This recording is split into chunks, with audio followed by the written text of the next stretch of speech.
I'm Matthew McConaughey, a fan and friend of Mr. Knievel, and know some of the family. All right.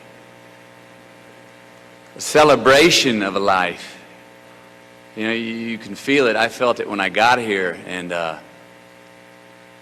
you know, different people deal with death in different ways, but as soon as I got in the parking lot and walked in, and everyone I ran into, you saw the sadness, but above that, you saw the joy for a life and a celebration of a life, and that makes it, in a lot of ways, easier to stand here now.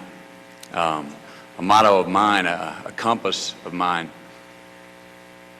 that I actually was given to me from the man upstairs when my father passed away, was just keep living. I was dealing with how to keep a relationship with him when he physically was no longer going to be here on the earth, but how do you keep a relationship with somebody that you love?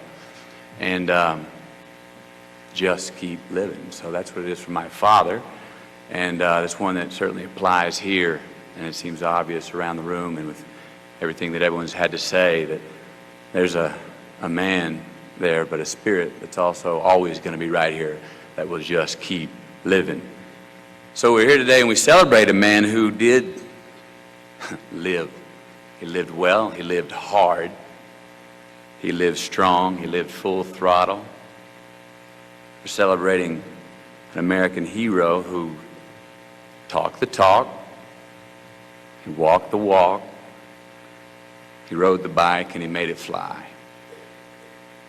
When I was a kid, my older brother and he was a big Evel Knievel fan, and so I became a big Evel Knievel fan, and we'd watch Evel on TV or look at the pictures, and we would just be mouth agape and just say, wow. He was somebody that we looked up to. How does a man do that? Who is that? Is that really for real? It was almost untouchable. It was the man's flying on a bike, and no one else does this. We build the big dirt mounds in the backyard in Uvalde, Texas, and we jump, and we had a plaque with both our pictures that was hung in the den, and it was called Knievel and Co. Now, he was Knievel, he was my older brother, because he was jumping the bigger jumps, and I was Co. So we'd have the pictures, he'd be flying over the barbed wire fence, and I'd be catching it with my back tire, just barely making it over, but making it over. Then I got to meet Evel Knievel. And everyone hears, you know, what you see is what you get with that man. Talk about the clarity of being black and white. I mean, thank you. No, forget the adjectives and adverbs. You talk to Evel, it's a noun, verb, this is how it is, either yes or no, in or out. It's great. We need more of that, that's for sure. Some straight talk. I asked him why. What is it? Inside you, the ticks, the why do you do what you do? Why did you ever want to do what you did? I mean, I've read the stories, I'm learning about you now, but what is it?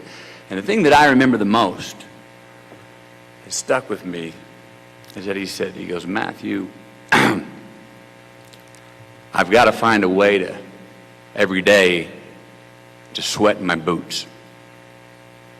He said, I got to sweat in my boots. Find something every day to make me sweat in my boots. Now we know, and I'm not going to bring up a lot of things that you did to make you sweat in your boots today, but we know a lot of the things he did also do to sweat in his boots. Now he has a little bit higher threshold for what it takes to get a buzz than most of us. You know, there's a misconception as I've met people and talked about Evel, and they're like, you know, that guy was just looking to die. He's on a death wish. And after meeting him especially, that's obvious, that couldn't be more false. It was just a man that's looking to live and did live every day. As I said earlier, hard. Also, as I got to know him, it seemed like it was the time in between the jumps that were the hardest in a lot of ways. when he was on the ground, you know, on the earth sometimes was a lot harder than being in the air.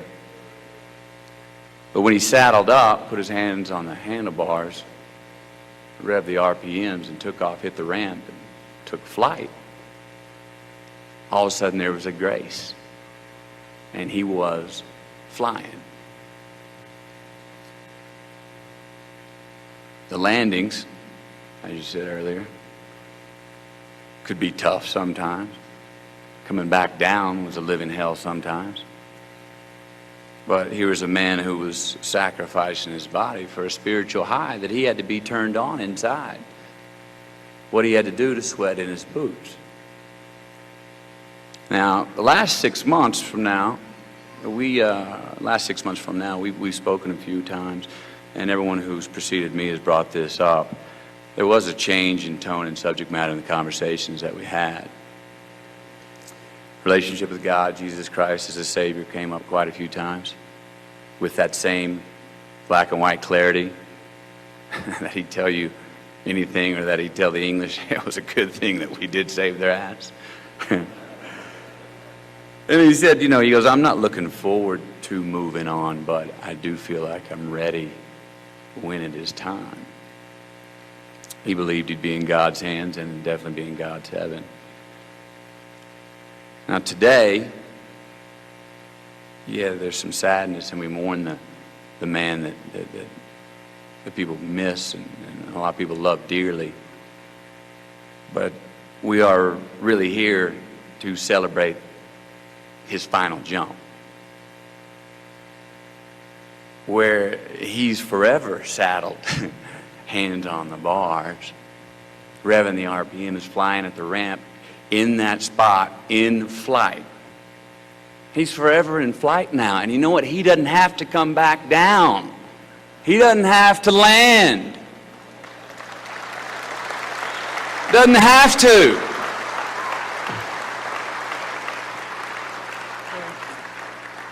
He's in that spot of grace for the rest of time, in flight. So here's to Evel Knievel. Just keep flying. Do you mean?